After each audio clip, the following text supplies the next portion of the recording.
Hey guys, what is up? Whoop whoop, George says. Hey Tab, what's happening? Hippie Island, what's up? The Chosen, what's going on? Jaquel, good to see you. Hey Five, what's up? Lisa, somebody give me a 5 for 5 in there, please. And we'll try to get started. Hey Bubba News, what is up? What is up? Yeah, the intro is pretty cool, isn't it? That's something. Hey Tommy, what's up? Yeah, that guys, I made that intro, oh gosh, I don't know, like a couple years ago, and I started getting emails just wanting the music from that thing.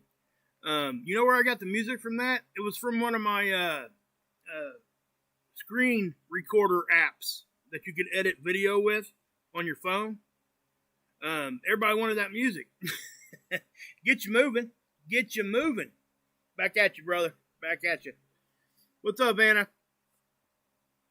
Michael, Rose, good to see everybody. Yeah, it is kind of a weird time, but this is actually appropriate anyway because we got this, CME coming our way, and we're going to talk about that because it most definitely is, that's the news. That's why I'm here, and reason why I chose right now, I think we might be starting to see the beginnings of it hitting. So we'll just go over that here in just a second. But first thing we're going to do here, guys, is go over, this is NOAA. This is their modeling, their forecasting, all of that. So let's just go over what happened the past couple days.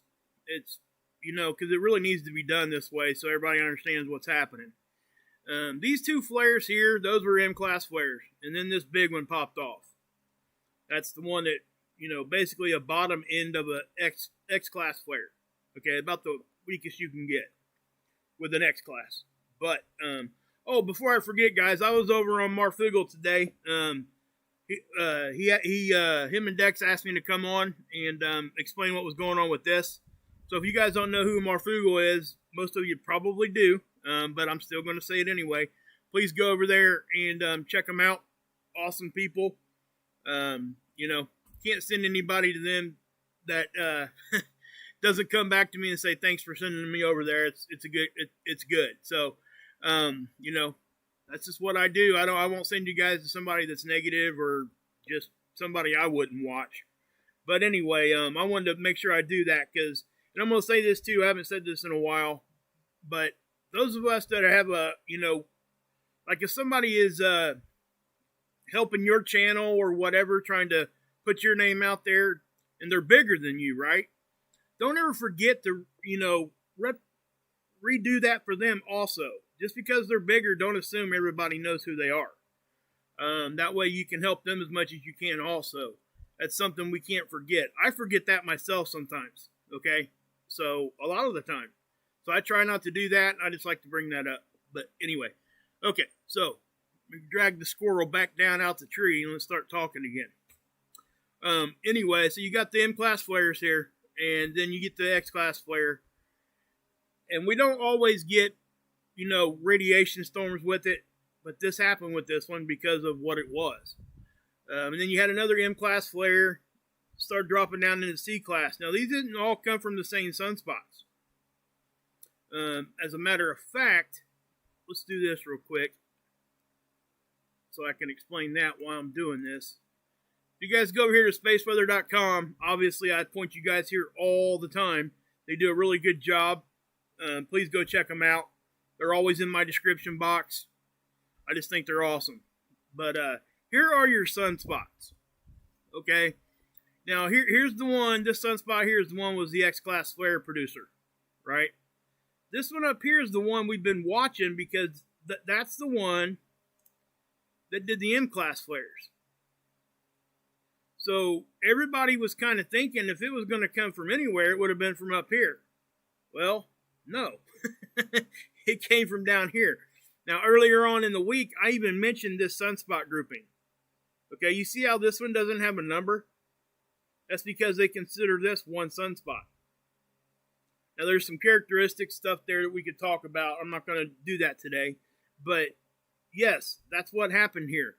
If the polarity was correct on this one, most likely they would have gave this a whole nother number. And I think I'm not sure if they did for a minute, but, you know, I'm not going to get into the technicalities there. But like I said before, if you're going to have a sunspot, it has to have friends to play with, or nothing's going to happen. It's just really what it is. So, with that being said, I just wanted to show you where all the sunspots were, and this came from a place we didn't expect to see it. And now this one up here is now producing flares again. Okay? So we had a few, I think this one came from the bottom flare there, and so did that one, but then we started getting these smaller ones back up at the top one. This one. So this one actually just did a decent sized flare. I'm not sure if there was a CME related with it, because it actually just happened just a few minutes ago. But again, that was that flare right there. So stuff can still be happening. That's my point here. So what I'm saying, guys, is you got this radiation storm right now. That's happening. The geomagnetic storm, in my opinion, is just now starting to happen. And like I said earlier, all these X-rays, all this X-ray stuff has already hit. It's already gone. Even this one. There might be a little hanging around, but not much. So if I take you down here and show you the absorption, you might think, because I've shown you guys this before, this stuff down here is not the flare. That's the radiation storm. Those are the protons. Okay? This here in the middle is the flare. You see where it's light purple? So just know that that's a difference.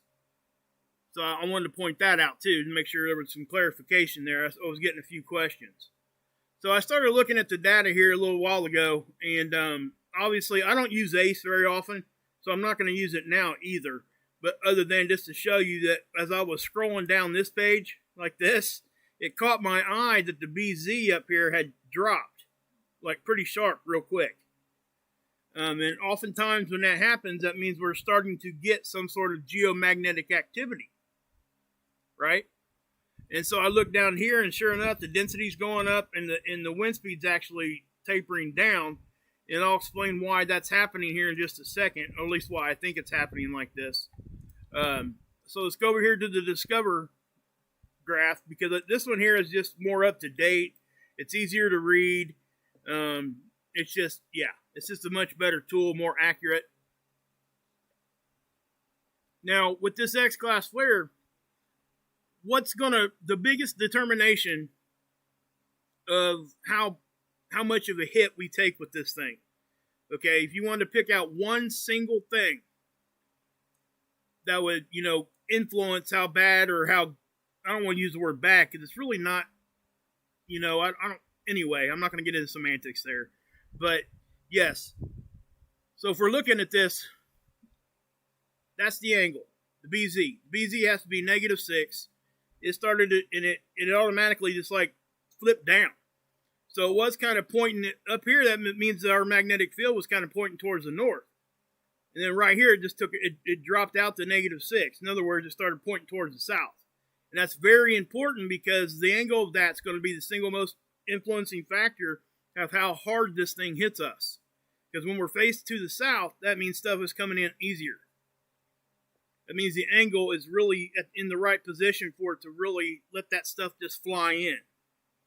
Okay, if we're pointed to the north, I still think we would have got to geomagnetic storm level, but I don't know that we would get as high, right? And still, this thing can still jump back up to the north. We just don't know yet. This is one of the hardest things to predict. Matter of fact, they typically don't even try to predict where this is going to be. I'm sure there's some preliminary model, in beta or something, where they're testing those kinds of predictions and trying to get it right. But that's a really hard thing, and I don't know how they would even go about doing that.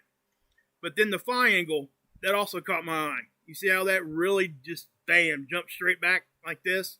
What's the phi angle? The phi angle is the polarity of the solar wind itself. Okay, it's charged particles, right? It's charged gas. So it has a polarity, negative and positive, and it switches back and forth. So sometimes when this happens, it's because we just got hit with something. Sometimes it's a precursor of something getting ready to hit, and other times it is the hit. Sometimes when this just flips, we'll get a low-level geomagnetic storm for a few hours, and then it'll go away. But that's, again, this is something that we look for, and that's what we watch, right? So with this going down to -6, at the same time as the density started climbing up, which is what's going on here, it ain't like massively spiking, but also the speed actually is dropping a little bit. So what I mean about like a precursor is, this is very typical of what we see right before we get hit with stuff.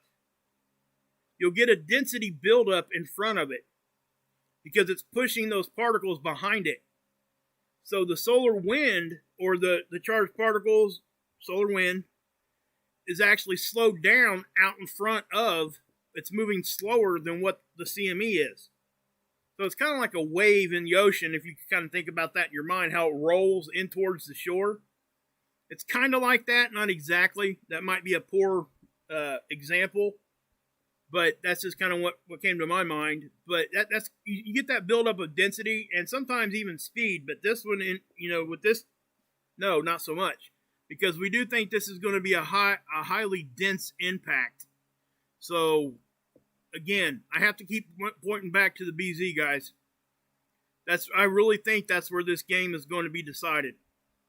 If this thing is pointed to the south, and even if it starts tilting even further to the south, we could get, they're already forecasting a G3. They don't oftentimes do this, especially a couple days out. So everybody's pretty confident that something like this is actually going to happen. Okay. So this is their forecasting. So when's the timetable here? Well, you can see right here. Okay, one thing I want to point out right here, yesterday when I did my video, all of this stuff was over here. So their forecasting changed. They've got it coming in earlier than what they initially did. So what does that mean? Well, typically it means it sped up. Or it didn't speed up, they just got the speed a little off. That's all.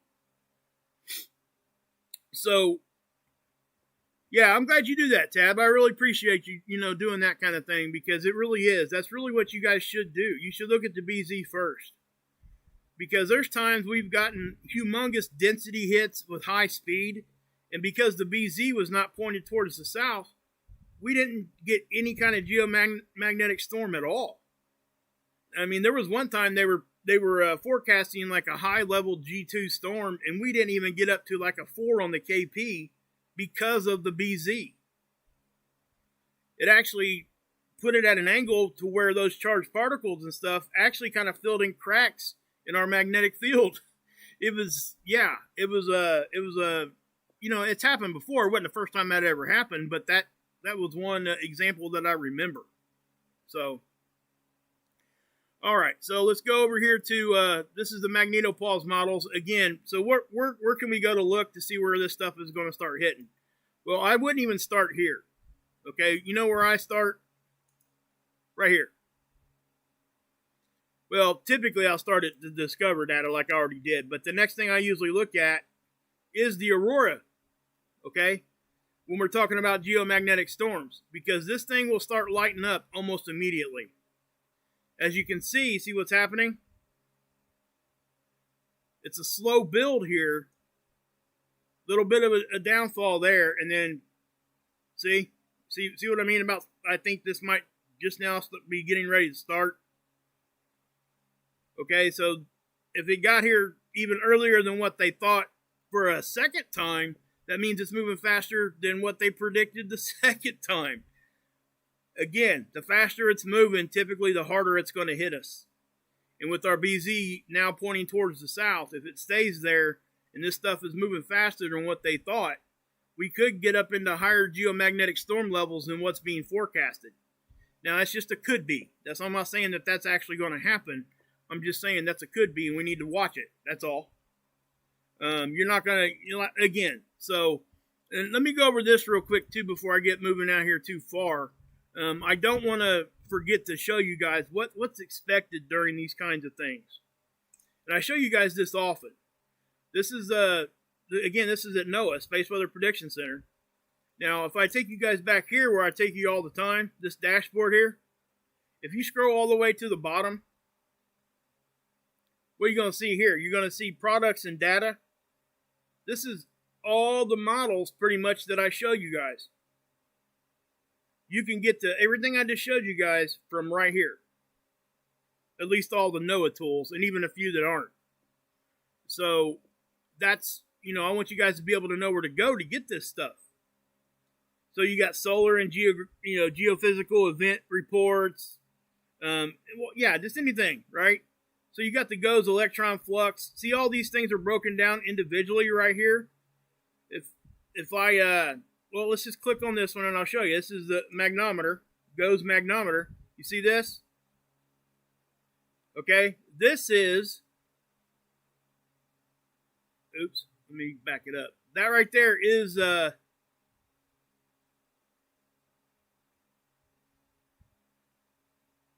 this. Okay, this run, what you're seeing right here is just a dashboard. It's a hub for all those individual tools. They just put it all on one page for everybody down here. Right? So know that that's there. So just understand that.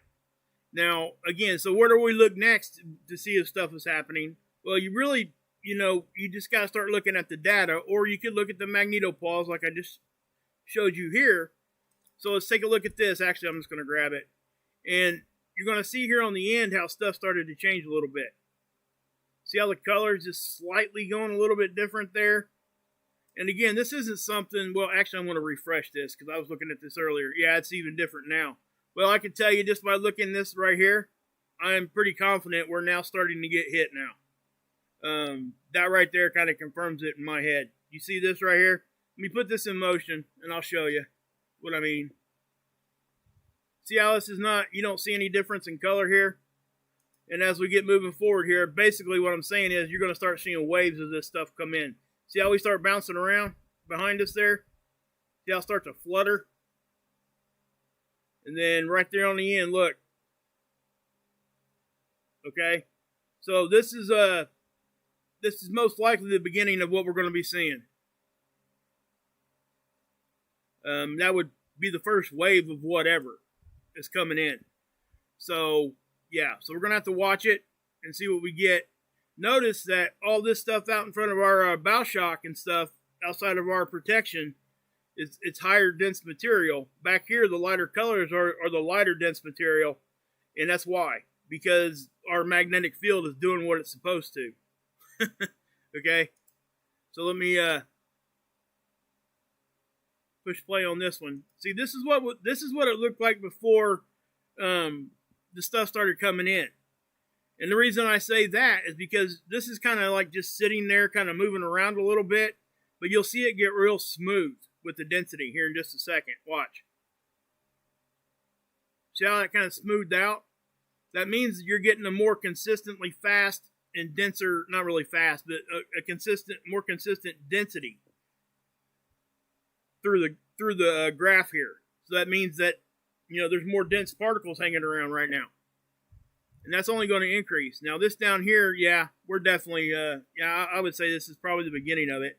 I mean, we could take a small little wave right here, and it could be hours again before we get hit again. But that would still be that precursor of a wave. Now see what the magnetic pressure looked like before?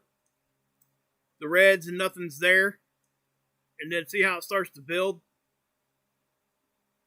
And then up here to current. And this is exactly what I would expect to see. So, yeah. So let's do this. Let's the geoelectric field model. Again, this is probably the best time to be looking at this model. Okay, so let me explain. This right here is trying to represent space weather's effect on our electrical grid, or the possibility of its effect on our electrical grid system. Most people think that you need to shut electricity off, like on the whole grid system as a whole.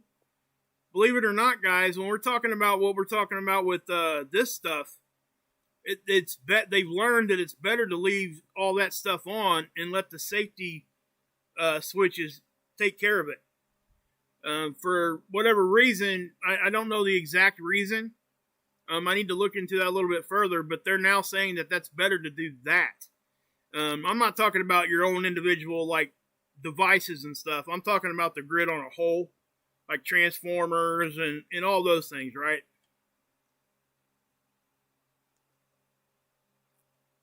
So, yeah. So it's if you watch this one, sorry guys, I had to take a drink. My mouth's getting dry. Again, this is a three-dimensional representation. This one here is not. This is a one-dimensional. This one here is what we had for a good amount of time. It's still valid. There's nothing wrong with this model. It's just they're trying to upgrade it here. Notice how you're not seeing nothing here. And the reason why is because they're still working on this model. They're ironing all this stuff out. You're going to notice that in certain areas, it looks a little bit more active. And the reason why is because those are higher populated areas. Hence, they have artificial electrical components, our grid system. There's more of that around the bigger cities. Notice out here in the west and up here in the north, where it's really not, you're not seeing a whole lot of that. Okay?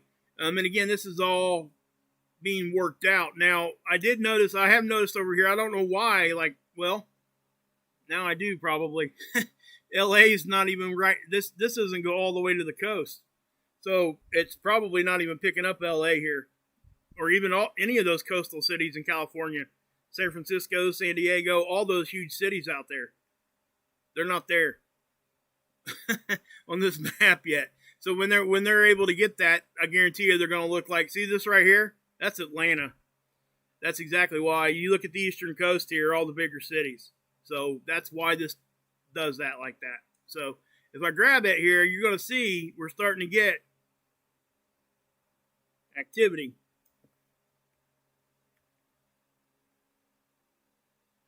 Okay? And again, I don't look for this to do anything other than get more intense. Okay? I don't see how it can't. See that right there? That is a image that is, well, it's a few hours old. But notice how this is starting to happen right here. Now, I have noticed on this particular graph here, this particular model, that it does seem to be a little bit more active here. Now, I know people ask me about this too. You know what that is? That's the Appalachian Mountains. So when they get it up and running over here, the Rocky Mountains will probably do the same. It's just the way that it works. So, hey Axe, what's up, brother? Hey Bob, Flamin', what's happening? Ronnie, Mark J, Michael, what's happening? Shelly. So if we go over here to this is ISWA. Now remember, guys, this is easy to do. Okay, and what I mean is, like if you're calling, like, come over here and look at this. This whole site is ISWA. ISWA is nothing more than a collaboration of a bunch of it's a dashboard. Just like I showed you over here at NOAA. Okay, it's just a bunch of different tools that they put in one place so we could see them all at the same time. All these are, like, you see stereo A and stereo B, those are different satellites. This one here is SOHO. That's the captures you get, the extreme ultraviolet right here. This is the same satellite that this LASCO C2, both of these imaging equipment is on the same satellite. So just to give you a little reference there. So when we say like, hey, this is ISWA, and I do it all the time myself. Okay, I really do. It's like, hey man, let's go check out ISWA. Typically, when you say go check out ISWA, you're looking at the magnetopause models. And let me show you where those are at. You go over here to magnetosphere up here. Did they take that thing off of there? Nope, it's there. I haven't looked at this in a minute, but these are the models you get here. And again, guys, you know, this orange color we see here, that's, again, it's just showing that stuff's starting to happen. You can see it coming from right to left on this one because the sun's off to the right. Okay? That's why. Now, in this other one, the sun's off to the left. It's pretty obvious if you look at it like that, I guess. I don't want to make things sound like too dumbed down, but I don't want to make things too complicated either. So if I insult somebody unintentionally, I do apologize. I'm not trying to, bring it down to like a second grade level or anything like that. But the fact of the matter is, some of this stuff is very hard to understand. And the more simple that we can make it, the better off myself and everybody else would be. Okay? So let's, anyway, this is stereo A. This is, I don't even want to call it our side view anymore, because it's really not. And what do I mean by that? Let me take you to the CME tracker just to use this. This is stereo A, this red box. Okay, Earth is right here. This is a top-down view of our inner solar system. This satellite used to be over here. Okay, so it's now inside 45 degrees behind us. That's probably about, for example, if Earth was to stop orbiting the sun right now, which I'm not saying anything like that. I'm just saying, just for this example, if we were to stop orbiting in this orbital line right now, this satellite right here, and it kept moving, it would catch up to us in about a month and a half. Okay, so that's kind of the reference point here. Now remember, they put stereo B out there at the same time. The idea was to get a really good backside view, because they both were out here for a long time. We lost communication with this one. There was some big crazy stuff going on with that I'm not getting into tonight. But they were able to reestablish communications. I'm not sure exactly how trustworthy the data is from that after that point. But we don't get to see any of that anymore anyway. So, but they do still plot where it's at, which I find pretty interesting. Probably just so we know. I really don't know the reason why they still plot it, just to be honest. I'm sure there is a reason for it, but maybe they just don't want to change the model. It could be it, guys. I'm not even kidding.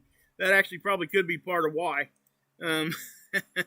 So what can we expect with this stuff, guys? At the low end of what we're going to see, I don't see us getting out of this without at least getting to a G2. Okay? And I want to preface this by telling you guys that happens 600 times per cycle. For each sun cycle, 11 years, there's going to be 600 events that are at a G2 level. Now, that's just an average. Hey, Leisure, what's up, brother? Shelly, what's happening? Hey, Matthew, how you doing, Shipley? How you doing, bud? You guys, go check out his channel. It's awesome. If anybody has a link to his channel, they can drop it in there. Guys, his channel would be perfect for checking out, like if you just needed a minute or a second and you knew what the tools looked like and could understand how to read the tools. He puts that on his YouTube channel. It's a 24-hour live feed. Okay? And all the conditions continuously get updated, as well, at least as updated as we're able to get them.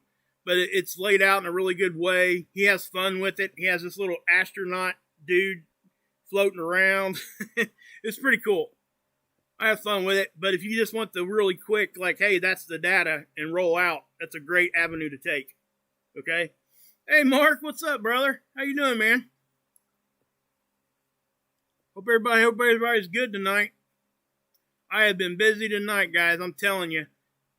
Did that Marfugal show, and then then I did the show with Tommy, live show, and then I've been trying to get this up and going for you guys because I knew I wanted to do this prior to, so everybody knew what was going on. But yes, guys, please go check out everybody. And again, guys, back at you, Mark. Back at you, brother. You can put your link and stuff in there, man, anytime you need to. You know that. I ain't got to say it. Rip, same thing, bud. Again, guys, I could sit here all day and just give everybody a virtual hug, and that's all we get done. I promise you. There's so many good people in this community. It's crazy. So, oh, good night, Daniel. Let's see here. Flamin', what's up? Thighs in the house. Well, thank you. I appreciate that. Carolyn, what's happening? Hummingbird. Okay, so anyway, with this, you got a G2. High latitude power systems may experience voltage alarms. High latitude means that they're closer to the poles. So if you're in the northern hemisphere, you're going north. If you're in the southern hemisphere, you're moving south. Okay, they go off of that. Equator would be your 0 point. Okay, if you guys know how to read a globe with the latitude, longitude lines, that probably sounded so simple to you guys that you're wondering why I'm even saying it. Well, let me tell you something. People forget a lot of stuff when they get out of high school. And this is stuff that needs to be refreshed. Some people just don't retain this kind of information. So that's why I go over it. Now, you got long duration storms may cause transformer damage. And I do think, okay, guys, let me show you. This is how long they're saying. This is a 24-hour geomagnetic storm event. Okay, and nothing's set in stone. But they're saying, just by their forecasting, that we're going to be in geomagnetic storm levels for at least a day. That's pretty impressive. That's a longer duration storm than we've seen this sun cycle. I can tell you that. And a lot of the reason is because this CME we've got hitting us here in just a few, if it's not hitting already.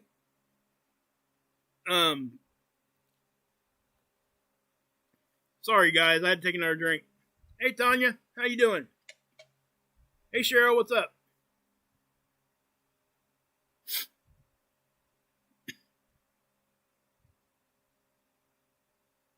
Yeah, you're right there, Matthew. You guys read his comment. Yeah, for real. It's not as easy as the same latitude either anymore. Yeah. The continual shift. Yep, for sure. That's a big subject too, man. It's cool. Let's see here. Yeah. That's exactly. That's what they're saying. I think you might have got here after I was talking about that. I'm not sure if you looked at the data yet lately, Matthew. I imagine you probably have, and you might have a better insight on this than me. All I know is the BZ flipped down and it's ready to take a hit. The phi angle switched, density went up, and the speed went down. And I was trying to tell everybody that's pretty much either the beginnings of what we're going to be seeing, or it's a precursor to that. I see it a lot looking at this stuff, and that's just kind of my opinion, I guess. But then I showed them this too. You can definitely see a wave of stuff coming in right here. Right there. Okay, so that could be, just that initial push. And a good way to tell, guys, we get what we call compression and rapid expansion. So, excuse me. Compression is when obviously is exactly what it sounds. Our magnetic field will get compressed. So then we're pushing back, right? We're starting to push back real hard. The magnetic field's trying to recover. So I explain it like this. It's much like, if anybody would, especially the boys are going to understand me more here. Like if you were fighting with your uncle when you were a kid, just wrestling around, or your dad. What I would say is just think back to when, like you were going at him, like you were 8 or 9 years old, and he'd stick his hand out, put it right on your forehead, and you're sitting there trying to punch him, right? Or get to him, and you can't. So what's he do? Because he's smarter than you, he drops his hand and steps to the side, and what happens? You lunge forward and hit the ground. That's kind of what you're seeing here, okay? When you get compression and then rapid expansion. So that's just kind of how I explain it, because most people can understand what I'm saying there. And it really does put it in perspective, because that's what's happening. We start pushing back at a certain strength, and then finally the Earth's magnetic field will win that battle, and we'll push out further than where we started. So, that's just a little bit of a example I use to help people understand. So we'll go over here to SDO. Now, like I said, guys, this one blew the X flare down here, but then after that, this one up here got active again. That's where these other flares were coming from. Okay, these are high C-class flares. That one was an M flare. And we're going to take a look at that here in just a second. So, let's, yeah, back to SDO. I'm trying to find it. Sorry, guys. So we're going to run this model. I'm going to run it through on a bunch of different extreme ultraviolets here so we can see it. This is the 131 angstrom. Again, guys, they use these filters for one reason, and that's because we cannot see this light spectrum with our own eyes. Okay? Now, I also want to preface this by saying they could have made this particular model, the 131 angstrom, they could have made it baby poop green if they wanted to. They assigned this a color, is what I'm saying. So the color really doesn't mean anything. It's just what they've done to help us visualize what we're seeing. So, and a good example of that would be the Soho I just showed you guys a minute ago.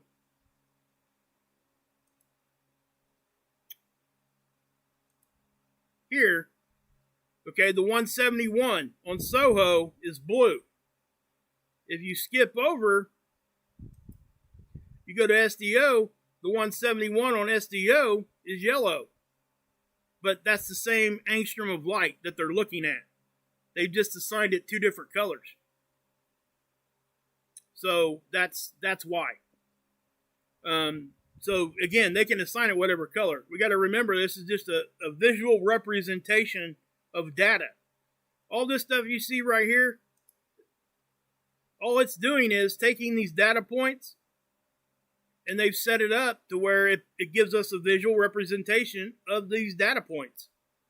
Not just these, but a bunch of other different data points too. But that's a good way to explain it. You know, it's data turned into something we can see with our eyes that would be almost three-dimensional. Okay? Now, I know some of those models aren't three-dimensional. I know that, but it's just, you know, it's kind of what they're doing here. So anyway, and there is a reason why they look at specific angstroms too, guys. They're looking for specific gases because different ones act differently, and you're able to see stuff. A good example of that would be like going from this one to the 211. So keep that in mind. Look at this one, and I'll switch over to the 211 real quick, and I'll show you. Now, I went over this, you know, about a week ago, but I think it's important that people understand this. See how the northern coronal hole really kind of started popping out there? That wasn't like that on the 131. You see it here. The reason why, again, guys, this is a different gas that it's actually seeing. Or different parts of the atmosphere, which has different amounts of gases and everything else.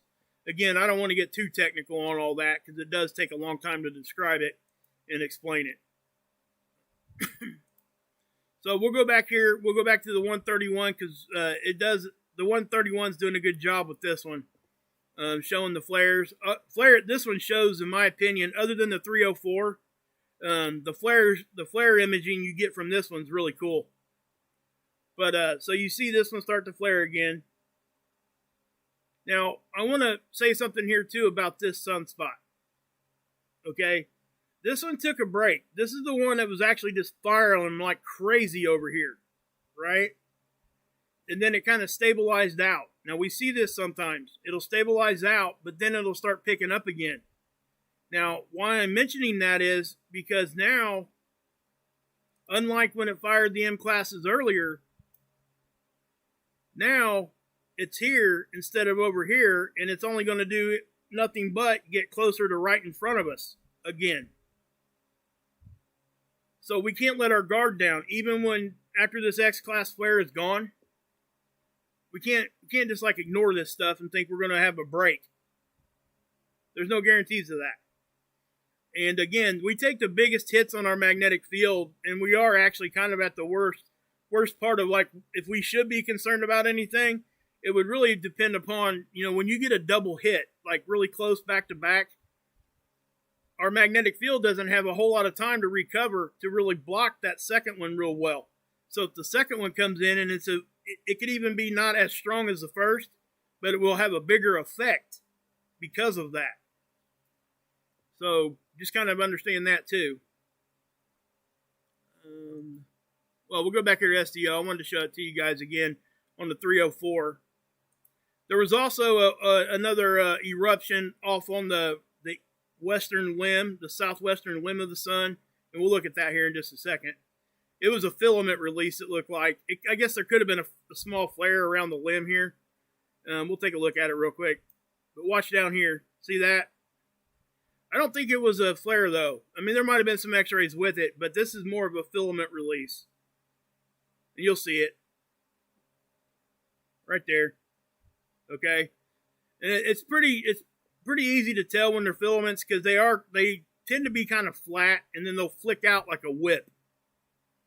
Now, whenever they break, it's like your incandescent light bulbs in your old style light bulbs.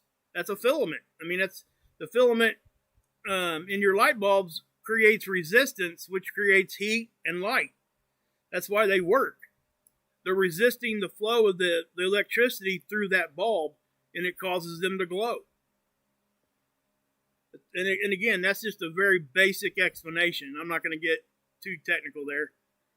Hey, Ashley, what's up? Axe is in the house. Faraday cages to electronics are going to needed for this hit? No, I do not. Okay. Let me say this. If there's ever a time that we have a CME on the way that I think we need to be doing some stuff like that, that will be the very first thing I say. Okay? But I have to also preface this by saying it's going to have to be massive for me to do that. And chances are there might be some other situations going on because typically if you get a geomagnetic storm of that level, like say a Carrington event, and Rip texted me and actually, you know, that's what I'm thinking about right here. He was saying, hey, can you let them know that the Carrington event was like, I think it was an X49, I believe, level of a flare, and then the CME with it afterward. So that's the kind of stuff we're talking about that needs to happen if we're going to be talking about Faraday cages and stuff. This event here is not it. I can promise you that. It's just not that big. It's not that powerful. You know what I'm saying? Now, again, I want to point something else out here too. You know, the one that blew off here, that core of that sunspot, the deepest part of it. Now, I can't say the deepest, but pretty much close to the base of that sunspot, which is where you got a lot of high dense plasma there. That is what blew off of the sun that time because there was what looked to be a filament right here. Matter of fact, I'm going to back this up some more just so we can see that real quick. I do want to show that to you because it's interesting. So let me change the date here real quick and we'll take a look at that. Now, guys, you know when I talk about CMEs before in the past, it's not too often I can tell you that they're going to get here in like 2 days or less. And that's exactly what this thing is doing. So it's moving fast. I think the speed it was coming in at was 1,400 and I believe 14 kilometers per second. Okay, which is like 3.3 million miles per hour. I think spaceweather.com actually put that there in their report. Yeah, right here. The CME is racing away from the sun faster than 1,457 kilometers per second. 3.3 million miles per hour. That's moving, guys. Now, we've seen faster, obviously. Okay? So, it just is what it is. Right? So, there's nothing, it's something else. You guys see all this snow? That right there is produced basically from the excessive amount of protons. That's actually related to the radiation part of this. Okay? So, when we get like, I could take you back and show you historic data of this thing just almost completely whiting out with this when we got some really, really big X-class flares. So, yeah.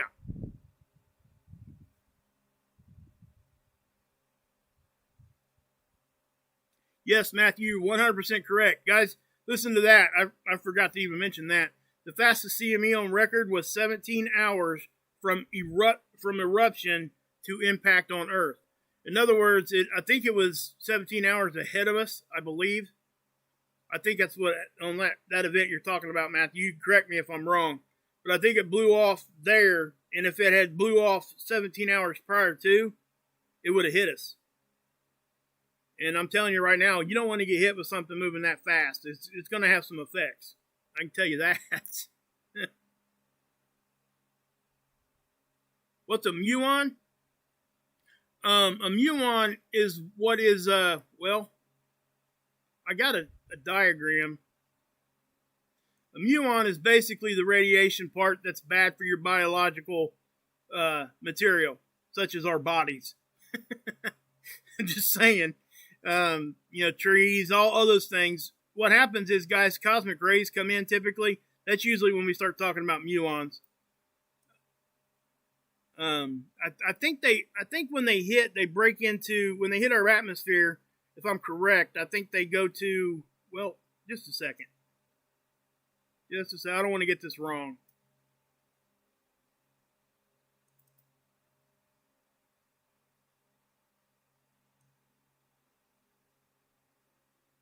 Okay. Again, give me a second here.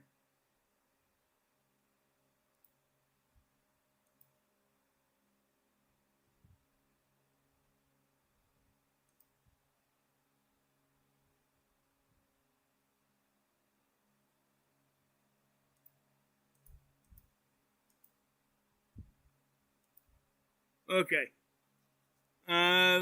Yeah.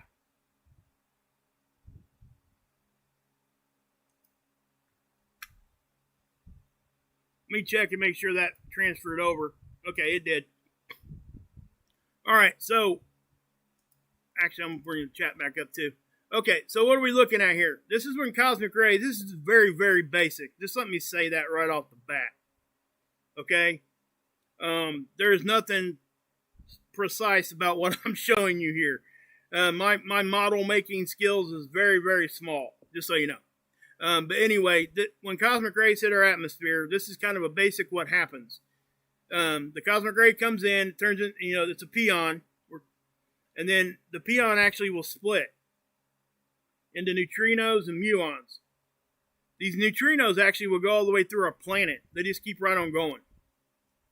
Now, we always got to, not to say that this is a neutral thing, but anytime you hear that new verbiage there, that's pointing towards neutral. The base word there would be neutral. So, they're not as dangerous to us, but the muons is really where the danger comes from, and that's what most people talk about. So I just wanted to show you that real quick. Not that it means a whole lot there, but yeah. I just happened to have that on hand. I'm glad I had that there. So let's X out of that. Okay. All right. Let's see here. It's nearly as compact as an atom. Yeah. Yep. Hey, Jacqueline, what's up?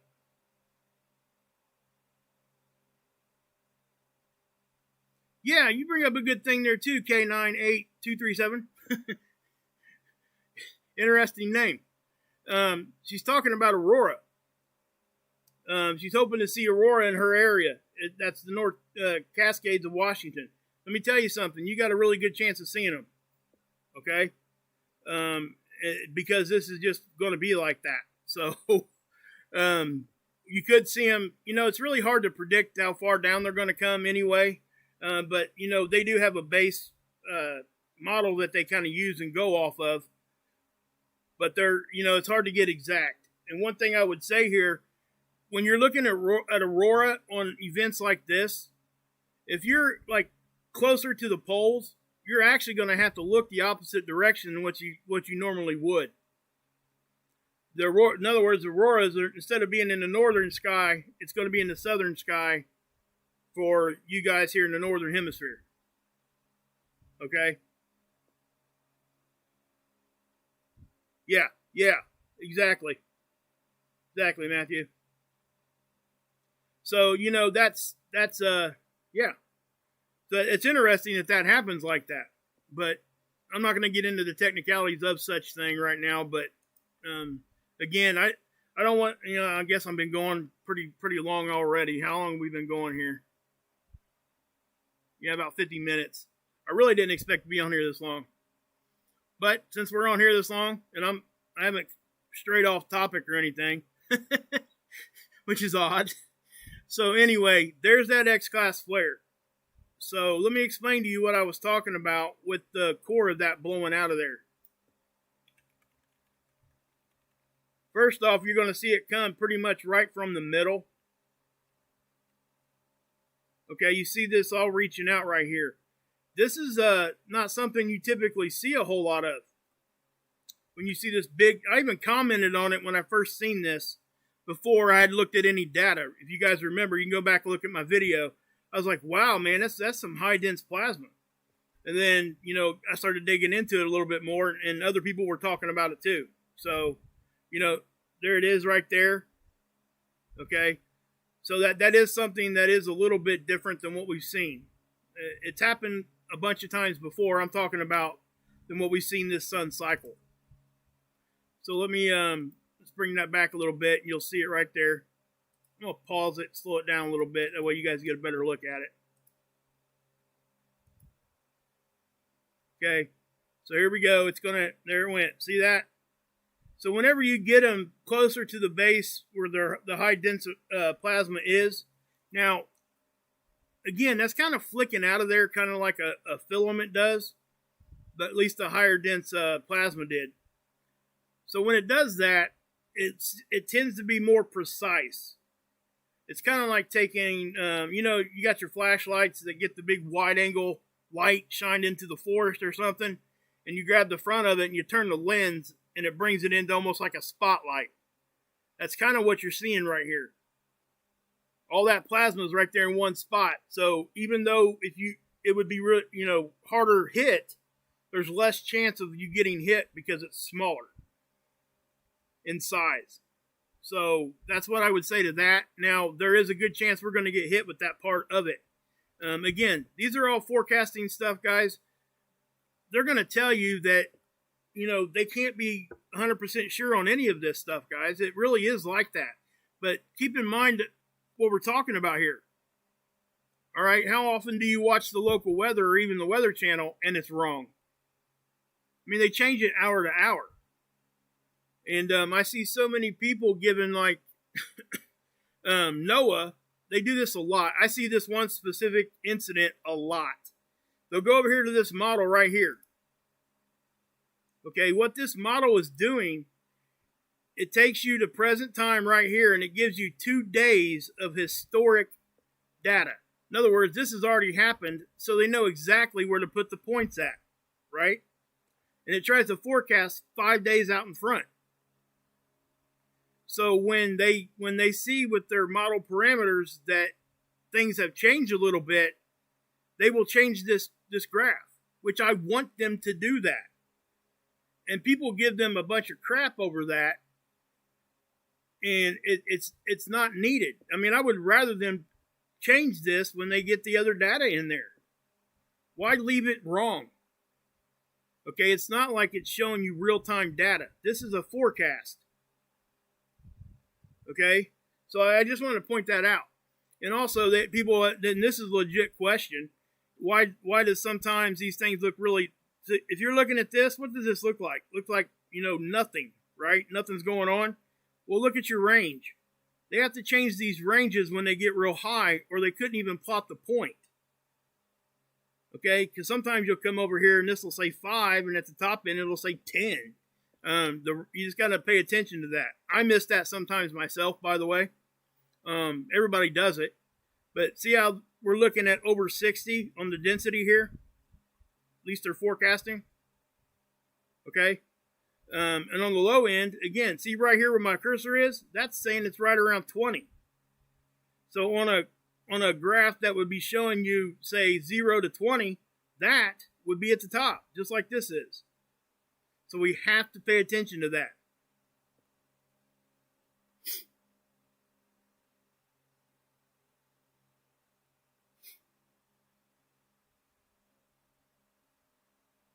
Yeah, William, that's a big subject for sure, and I am definitely not, you know, I don't have any credentials to even talk about that kind of thing.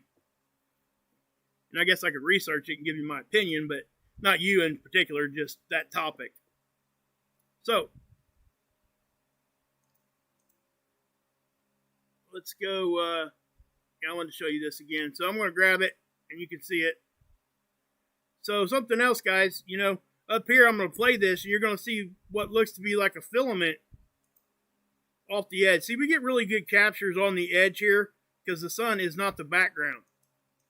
The darkness of space is. So you see this right here? That's what they call a solar tornado. Now, make no mistake, that is not wind blowing around. Okay, what that is those are magnetic connection lines. And how does the solar wind travel, or plasma? They have to stay near that connection line or on it. So that's why these take the appearance as if they're, spinning like a tornado does. But it's not a tornado. It's not wind. And something else here, if you look real close, you'll also see what they call solar rain. Again, same type of thing. You get the big arching connection lines, and then some of the plasma will connect to the surface again, and it'll go down straight. It looks like rain. Looks like, yeah, that's what it looks like. That's why they call it solar rain. But it's really cool stuff. But that's why. And I got a question about, somebody hit me up, and I know that some people might think this is basic, but this is not for a lot of people. This is a legitimate question, okay? They asked me, is the wind storm and stuff that we've been seeing, I guess they were getting winds in the Midwest or something, out in Oklahoma, I believe, where this question came from, does the solar wind affect the wind? Well, on the whole, no. Okay? Now, solar energy and solar wind and solar geomagnetic storms and stuff can affect, it definitely will affect lightning production because you're adding extra ions to our atmosphere, and all that stuff is happening, right? So that would increase the chances and more lightning strikes. Also, this has been, they've actually been doing studies on this now, and that is like hurricanes. This has happened 2 years in a row now on 2 separate, maybe even 3 separate hurricanes. There was actually a flare in a CME that actually hit right over top of a few of these hurricanes, and it intensified them. Very clearly could see it. So there is a few peer-reviewed papers on that kind of stuff now. So that is a thing. But again, remember, plasma is not blowing wind like here on our surface of the Earth. Plasma is charged gas. That's what it's doing. It's moving on that magnetic connection line. You can actually kind of think of it like electricity. If anybody understands electricity and how that gets through the wires, that's a very good way to show and explain that to people. So I hope people understand that part of it. So let's, trying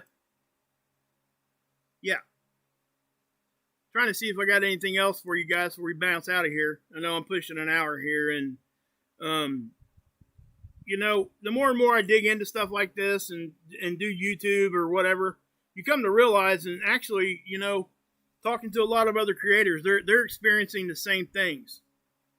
You get on a live stream, you get much further along than an hour, nobody watches.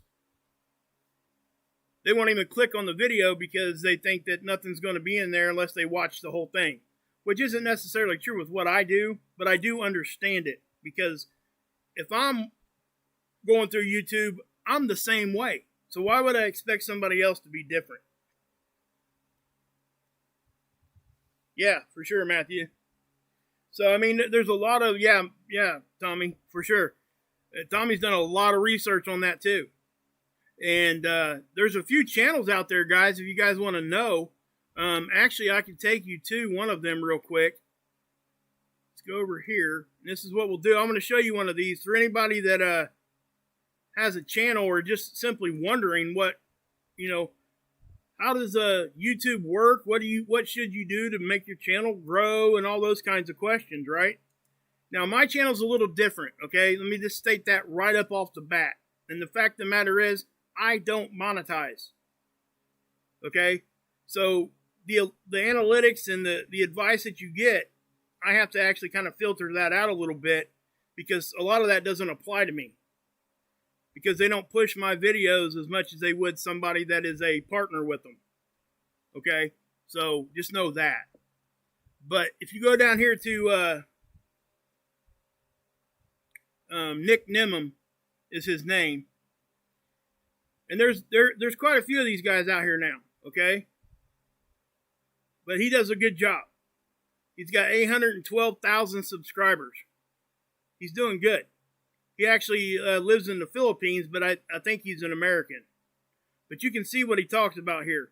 On a Saturday, okay, tomorrow, matter of fact, is this scheduled? Let me see, hold on. I don't see anything scheduled right now. He may be, oh, that was 10 hours ago. He did a fundraiser. I'm not sure what for. But, yeah, so if you guys come over here, you guys can get a lot of good information here. He'll walk you through how to set up stuff. He'll walk you through, his business, he's actually talking to YouTubers, helping them build their channel. He gets paid to do that. And the guy knows what he's talking about. He talks really fast, I'll tell you that.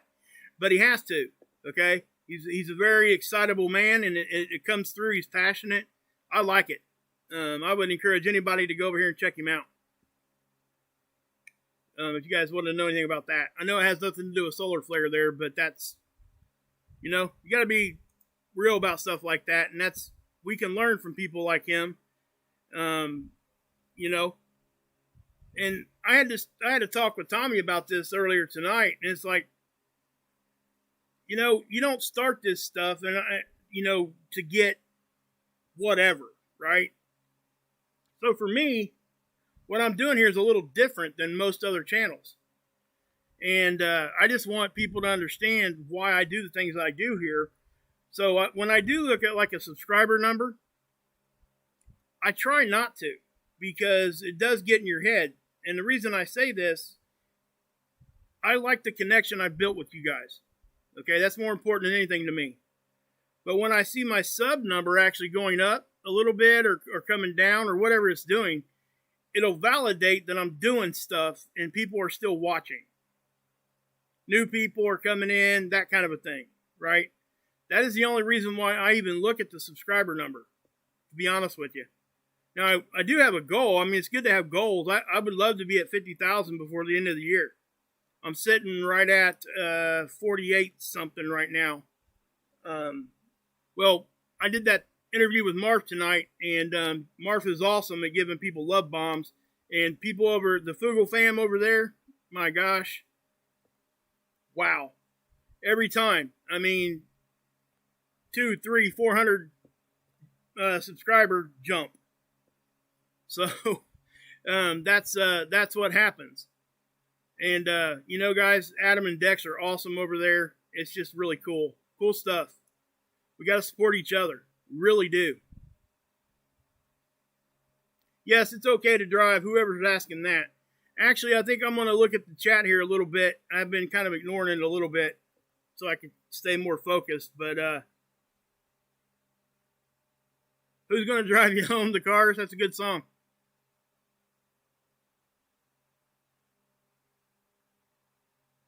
That's a good outlook there, Matthew. I don't want to call you Matt unless you're okay with it, but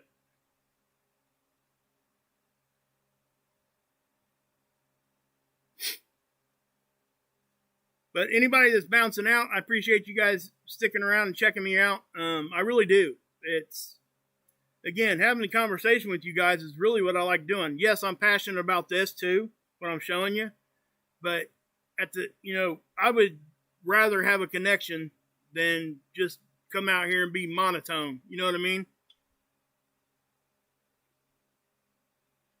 See how you shoot as a disciple.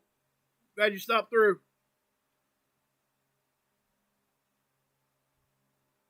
Yeah, guys, I mean, truly do go check out Matthew's channel. And there's one more thing here that I want to show you guys before we do anything else right now. Actually, I'm just going to take you to the channel. Now, this is Tamitha Scope. She is awesome stuff. She's a professor at, I think it's Millersville University. She has a Patreon that she shares a whole lot of space knowledge with, and she's got the YouTube channel. So this is how I found her. But this video right here, you guys should go watch it. I put it in my description already. Okay? You have to go over here. I've not seen anybody explain this event anywhere close to what she did. Okay? You really could. You can learn a lot over there. She knows what she's talking about on all that, on all space weather stuff, and it's yeah. I mean, Matthew's backing me up on that one for sure. It's yeah. 100%. Lisa T in the house, huh? Where you at, Fi? What you got? Well, thank you, Fi. I really do. I appreciate that. I'm serious, guys. Every time I hear stuff like that, she says, hey, I appreciate what you do, that kind of a thing. It doesn't get any better than that, those kinds of compliments, because it is what keeps us driven to keep doing this. You know? And vice versa goes with the negative part of it. It really will get in your head. We're human beings, and people forget that sometimes when they're saying a bunch of nasty stuff to you. And it does affect you. I don't see how it can't. And there's going to be people out there that's going to say that it doesn't affect them. Well, I'm telling you right now, it does a little bit. Or they wouldn't even be talking about it. Understand that? Okay? If it truly did not affect them, guess what? They wouldn't even mention it. At all. Period. So, that's what I would say. Well, yeah, Tommy, we say it a lot over on the lifeboat. Words matter. Words hurt. Words heal. Okay? It's just that way. Yeah, you're welcome, Wayne. I mean, I truly strongly suggest you guys go over here. We can take a look at some of her playlists.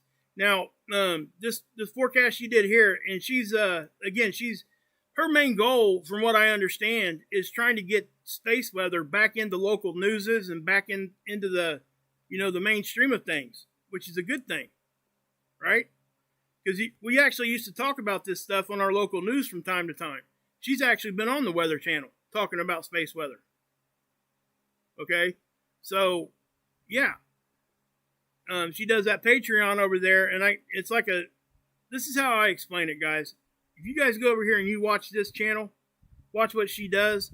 She does it in a format, especially when it's her formal reports here. This is kind of like an informal, but she did a really good job with it.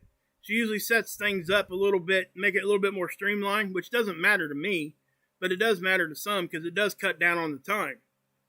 But she explains things. It's free college. That's what I call it. I'm serious. Honestly, it is. And I would imagine her Patreons probably get a little bit more because that's what you do, that, you give them something a little bit special because they're supporting you like that. Makes sense, But if you guys go to her playlists, I mean, mini courses. I mean, if you look at some of these courses, they're like 3-4 hours long. But the good thing is, she stays on point. She stays to the subject matter. She's not addressing the chat a whole lot. All those kinds of things. She'll take breaks or whatever. But it's just a great place to go. You can pause it. You can come back to it later. It's free college, guys, at your leisure. Honestly, I can't say any more about it. I mean, honestly, it's what it is to me. I've learned a lot. I didn't know how sunspots were formed until I watched her explain it. And, I try to do my best with it. But sometimes, I'll get things wrong. But I try to correct it when I do. But at the same time, we can't forget stuff that is like this. Because it is in that format to where everybody can pause it. And it is kind of like you kind of get a very personal teacher-student kind of vibe off of it.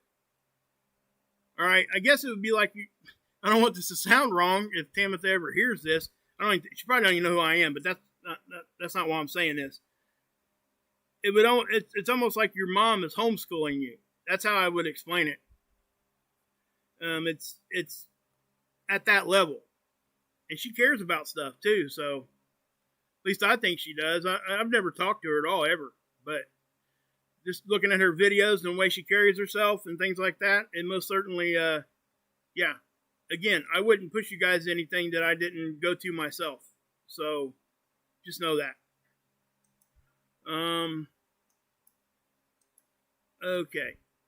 One more thing. Gotta do it. Lifeboat. If you ain't been over here, guys, get over there, please. Mark Pires also. Okay, let me show Mark's channel real quick.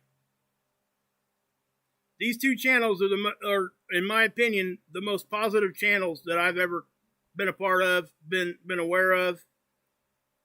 Please check Mark out here. Mods can drop his link if you want. He does great comedy. He does awesome music. He invented something called the beat seat, and it's a percussion instrument that a guitarist can sit on and play drums with their feet. Okay? Very talented guy. He was, he almost had the VH1 Song of the Year. I think it was 2007. But his music was being played on MTV Real World for a season, I think. He had a chance at a big record deal. Well, because of Mark, everybody over on his channel had the opportunity to meet Ed Asner. I mean, come on. You guys don't know who Ed Asner is. I'm kind of dating myself. But he was the boss in the Mary Tyler Moore Show. He passed away a few months back. But he was a good guy. In his 90s, he came on to Mark's show 2 or 3 different times. It was pretty cool. So that's the kind of positivity you're going to get there. You're never going to get negative stuff over there, ever. This here, if you know anybody that is recovering or trying to recover from addiction at all, and they don't know what to do, where to go, obviously you got your normal avenues you can take, but you can come here too. We try to help. We're there to listen and talk and try to give advice whenever we can. We'll pick you up whenever we can. As you know, we don't judge. That's one of the biggest things. The judgment thing is huge. We don't judge people, ever. We've had quite a few people come into our chat that were either currently drunk or currently high, and they felt comfortable enough to say it in the chat. That in itself tells you that something is different. Okay, you're not going to find anywhere else on this planet where somebody's going to come into a chat room and feel comfortable enough to tell everybody, hey, you know, I got this problem and I'm currently either using or drunk. You know what I mean? It's just something crazy. It's crazy awesome. And I'm fortunate enough to be a part of it. I kind of run the technical stuff in the background. And Tommy does what he does. And right in front of the camera. And that's what he's good at. And he's good at a lot of other things too. But what I'm saying is that we're trying to... And the moderators are awesome. Fi's in here. I'm not sure if anybody else is a mod over there. But Jacqueline comes over there a lot. If I'm forgetting somebody, please forgive me. I don't want to do that. But anyway, guys, yeah. So I do this. And this is something I'm passionate about because I did have the pill addiction. And it's been over 10 years. I've been fortunate enough never to have relapsed.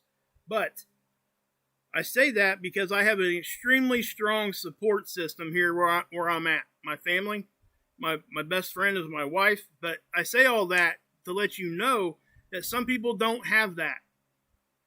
And what we're able to do over here is to at least give them a little bit of that. And sometimes they're able to get that little moment of clarity, and then they decide they want to get help. It's already happened multiple times. So I know that, yeah, I know this ain't space weather. I get it, right? But I am a positive person, and I won't send people to a negative platform, period. You can look through my subscription list over here. You're going to see negative people. Okay? Because I think for what I do here with space weather, I can still find truth in their channel, find good information and data. It's just they don't present it in a way that I want to really listen to it or push people to. You know? I can't push people to where people are being vulgar, nasty to people. I can't do it. I wouldn't want somebody else telling me to do that. Does that make any sense, guys? I mean, I hope it does. So, yeah. So there's that. I'm really passionate about this. I know Tommy is too. Fi is. Everybody over there.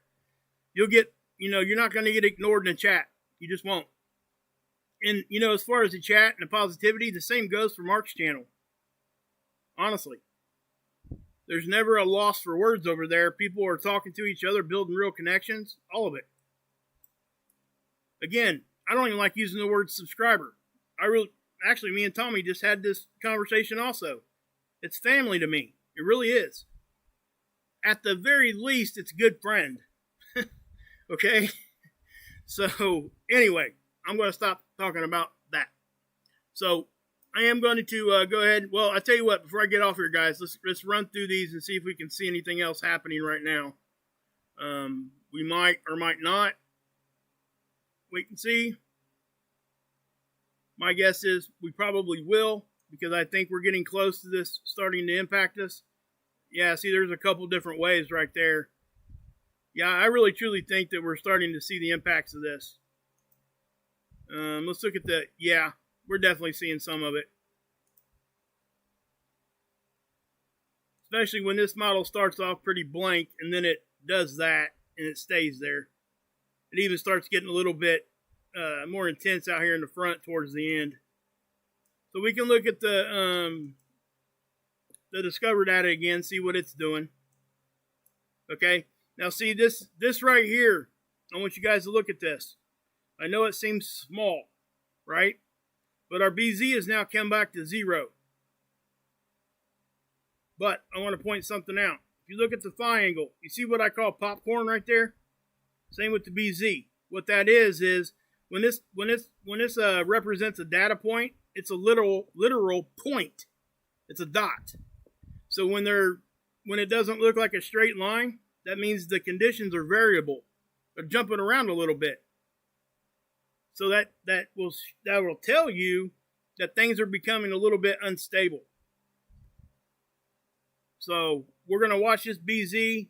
Looks like the density is going up now a little bit. Again, this isn't like a big blast right here, but it definitely is something we're going to, yeah, I really think this is probably the beginning of what we're going to be seeing.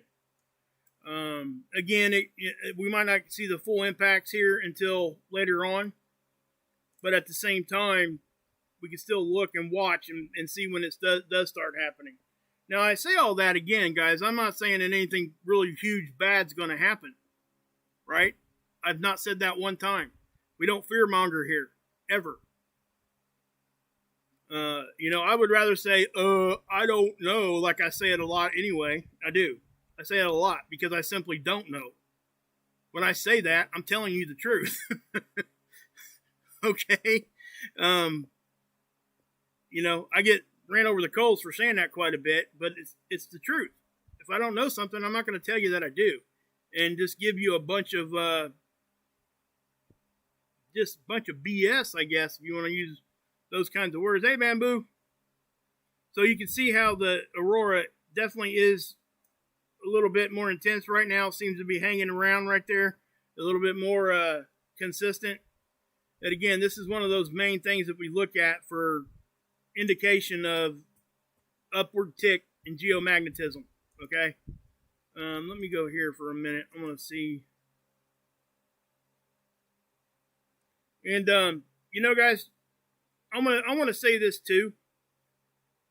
And that would be this, that after this X-class flare event is kind of over, the next day, 2, maybe 3, depending on what else happens, we're going to be talking about some stuff that I don't want to talk about, but I'm going to. Okay? I know it might sound ridiculous or whatever, but it is what it is. It's, you know, some research I've been doing for over a year, and I want to bring it to you guys because I just feel like I need to, so you guys can know what, you know, see my research, and it doesn't mean that I anything else. It just means that I'm going to show you my research. That's it. So just know that that'll be after the X-class flare, after this event is over. If it doesn't seem to be too active or whatever, we may talk about it tomorrow or the next day. It just depends on what's going on. So, again, I just wanted to bring that to you guys tonight. And once this thing does get in full effect, I'll be back online, guys, with you guys. And so that's what I will say to that. You know, once this thing starts really smacking us, so I really think it's going to. And we're not dodging this one, guys. When you go over here and you look at this in-little spiral, again, this is top-down view, and this is a side cut. And you get that's the X-class flare with that CME. That's the CME part of it. Notice right there where we get hit. I'm not sure if it'll let me zoom in much there. I could try. Okay, yeah, that's letting me get in there.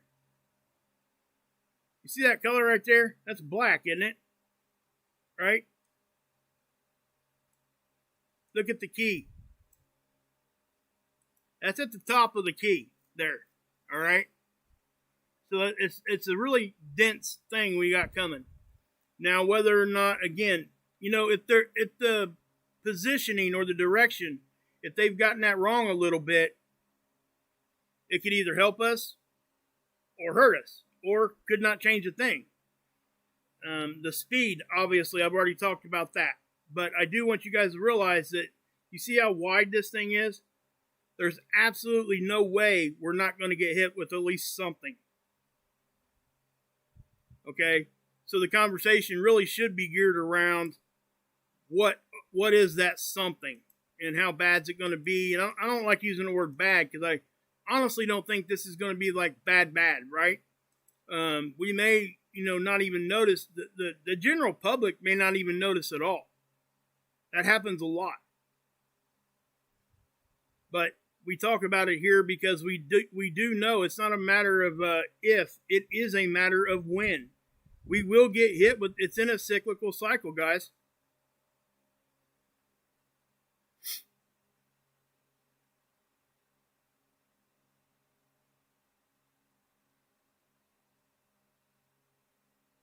Yeah, I agree with that, Matt. You got read Matt's comment there, guys. I agree with that 100%. I'd read it, but it's long. Just saying. But yeah, so you know, basically he's kind of echoing a little bit what I'm saying there. Yeah.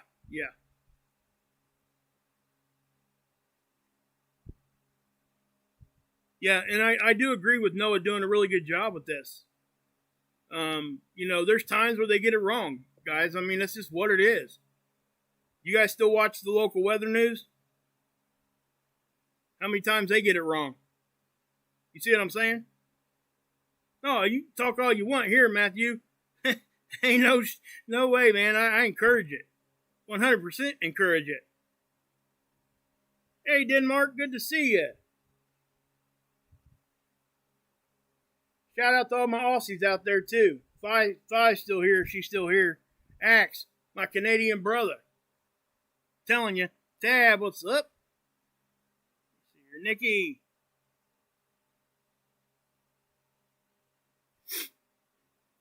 Hey, Fi, you need to get that child of yours to get us making some new artwork for us. Just saying. I'm just kidding, by the way, but it would be cool.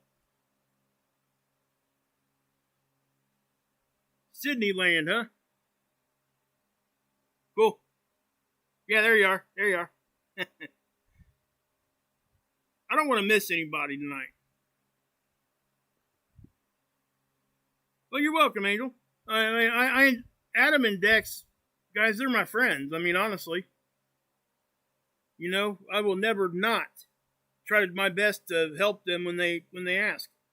And I'll most likely ask them if they need help when they don't ask.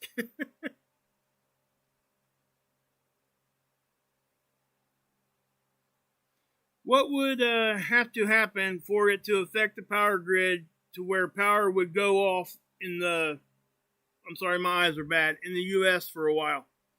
Well, let me put it in perspective for that. It's a good question, okay? It really is.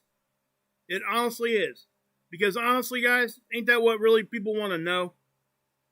Ain't that why people really look at this stuff? At least the general public. You know, they want to know what it would take for the big ones and stuff like that to happen.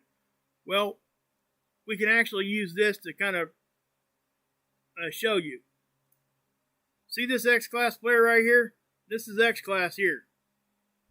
Up here on the top, that would be an X10. Unless they gauge that different. I don't think they do, though. So each class has a range of 0 to 10 until you get to X. Once you get to X, all they do is keep adding numbers to it for the flare.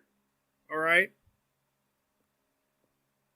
The Carrington event, which was, I know everybody goes back to that. I've actually been trying to go to other ones because there's been other events, right? The Carrington event, I believe, was a X4. I think they said it was in the ballpark of an X49. Okay? And even then, all the power didn't go completely gone. Yes, it fried telegraph lines. It caught like the handsets for the telegraph operators. Those things were catching fire in their hands.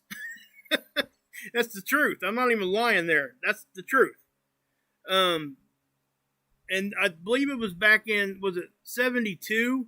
If I'm incorrect in this, somebody please correct me on this. But there were like sea mines that they had out there for wartime, and we got hit with another big one. I can't remember how big that one was, but it was setting those things off. So, yeah, the paper in the device caught fire. Yeah, but that's telling you that the wire itself had got hot. It was, yeah, that's so yeah.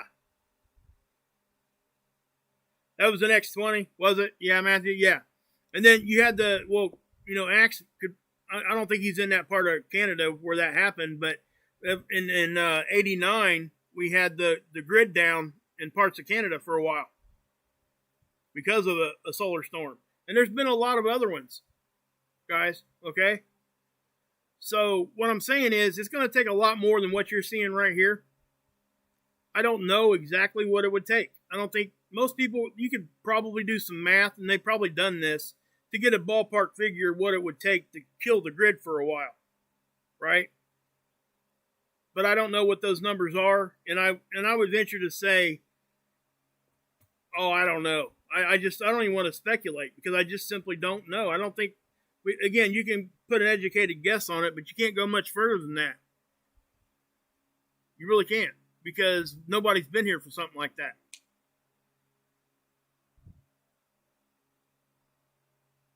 Yeah, you're right, Matthew. It's very complicated when we're talking about, and you're right. I did simplify that down pretty far. Matthew said it's not as simple as just a size peak, right? And he's correct. There's a lot of different physics and stuff that go into all that really does affect it, which is why, even stuff like what I showed you guys here with the BZ. Okay, that's important. But that's just one factor. It takes all of it. That makes sense? I mean, and again, guys, we could dig into this. We could talk about this for a week. Honestly, we really could. And we would still not get to all the information. That's how much stuff is out there. That's how much research over a period of time has been put into stuff like this, and it's still going on. Now, if you want to know, like, the newer stuff, like, actually, I'm going to kill that window there. Let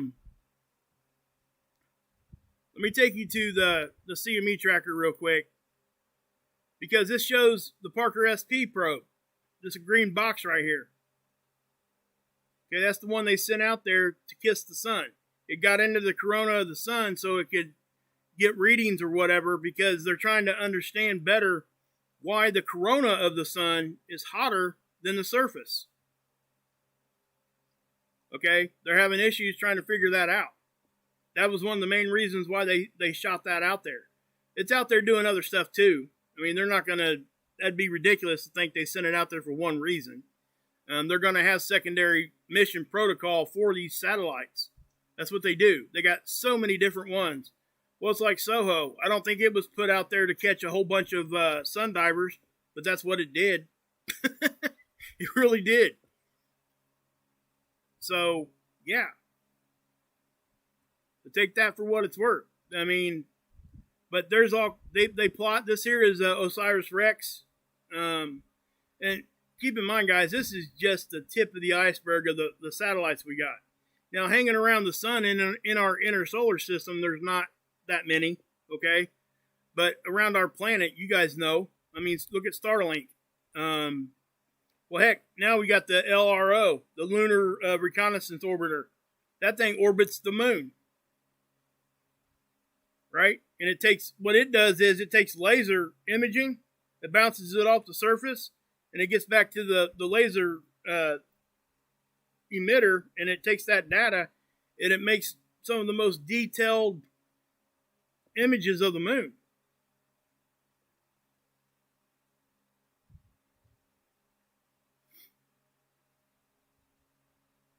Yeah.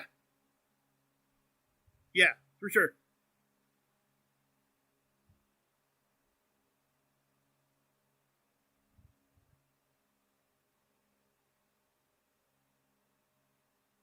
Yeah, for sure. And that's what I'm saying, guys. Okay?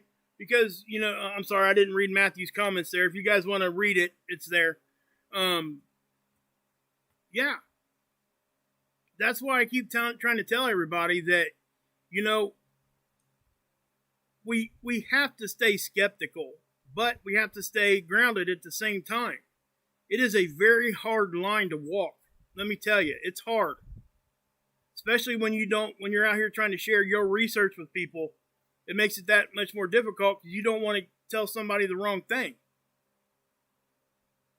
So, and that's, you know, you got to keep questioning even things that you think might be gospel truth. You know what I mean?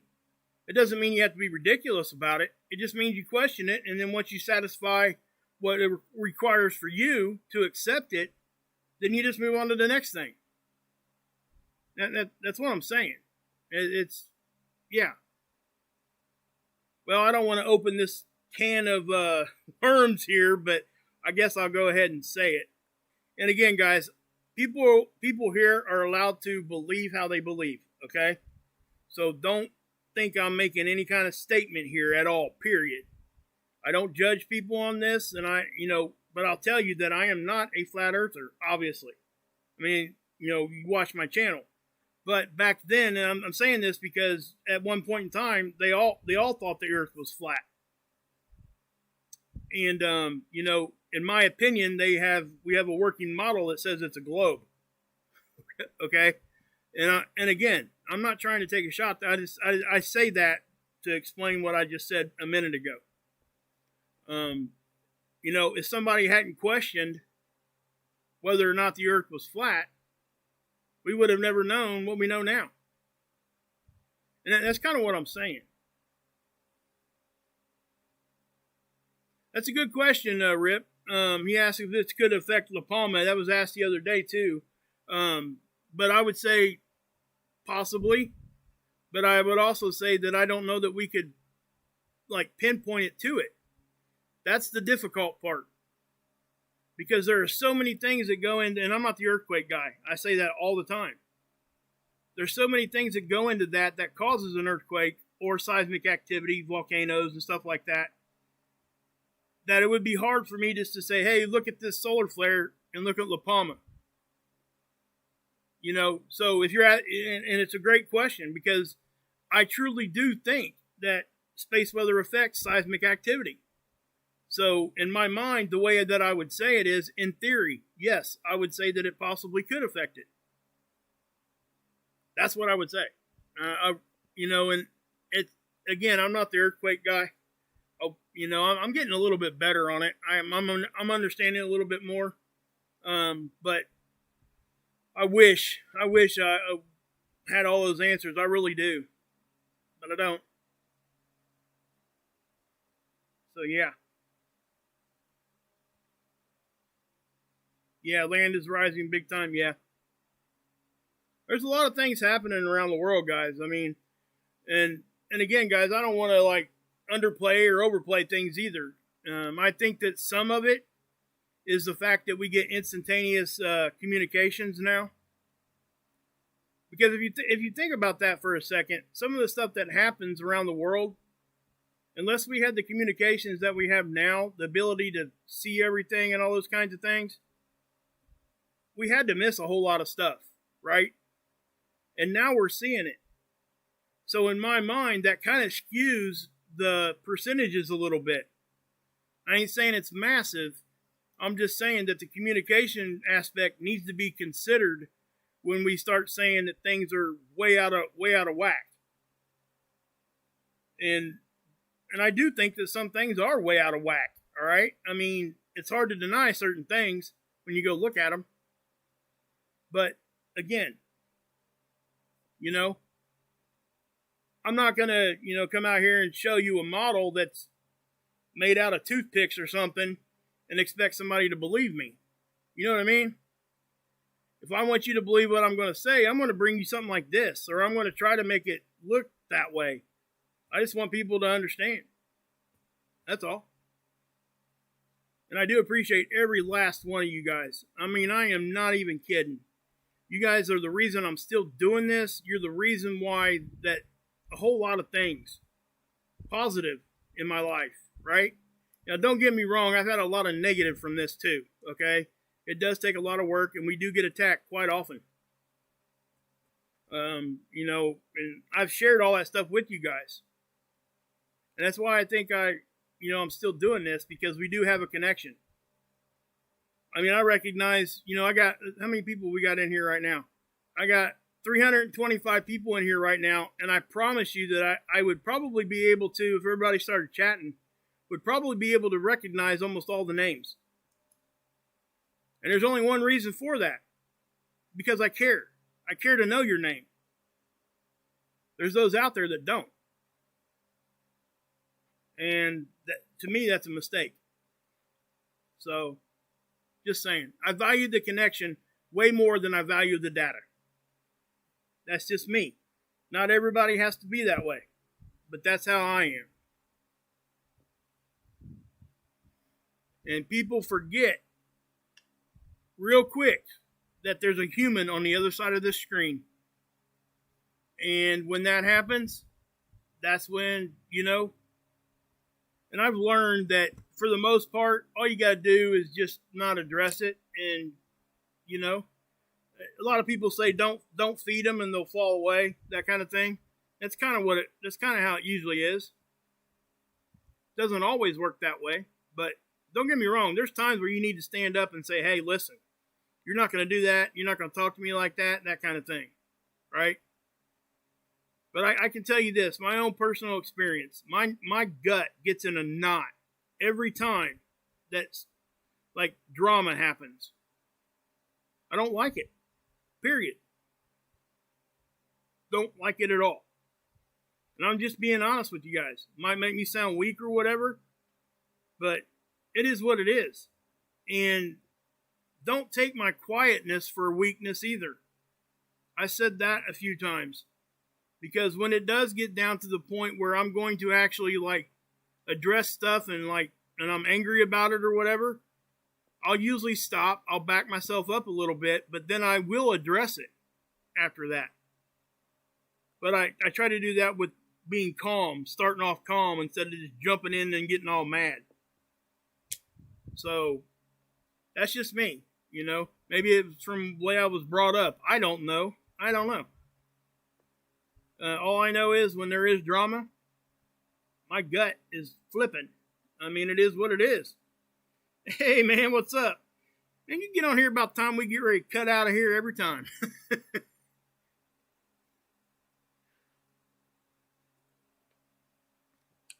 Scott's in the house, baby. Doing all right, brother. Doing all right. Yeah, guys, go check out. Scott's been doing some, he's uploaded a few videos, too. Guys, go check them out over Planet X News.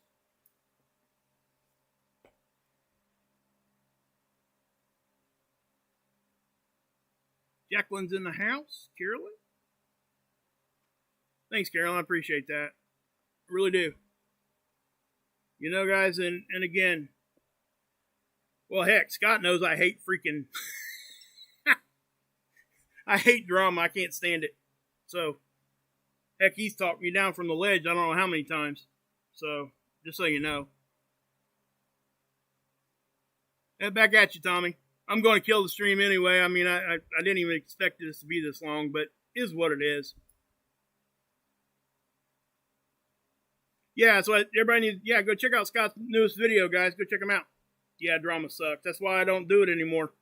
Period. I won't even address drama anymore. It just doesn't happen. I'll address the subject matter around the drama, but I don't address the other stuff anymore. It's not worth my time. Thanks, man. Appreciate you, brother. Back at you, Rip.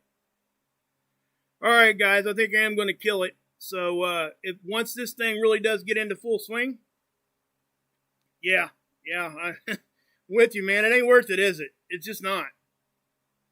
So, it's just not. I mean, it takes people that, especially newer YouTuber channels, it takes a while to grow into that and to understand that. I just don't even address it anymore, hardly. Unless it's going after somebody else, I'll try to be a part of that a little bit. But if it's coming at me, it can stay. I don't care. You know, like I said, I don't know that I can't say that it doesn't affect me, because it does, but I try not to let it really like control what I'm doing. So, all right, guys. I am tired. I'm about to hit the sack. I've only slept like 4 hours in the past 2 days.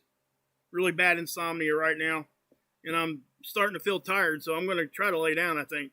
So, but anyway, guys, love all you guys. Go check out all the channels. Everybody that was in here tonight, you know, from top to bottom, I would say them all again, but I've already said all of them. So, love you guys. God bless. Yahusha saves. And you can drink this Kool-Aid. Peace, brother. Peace.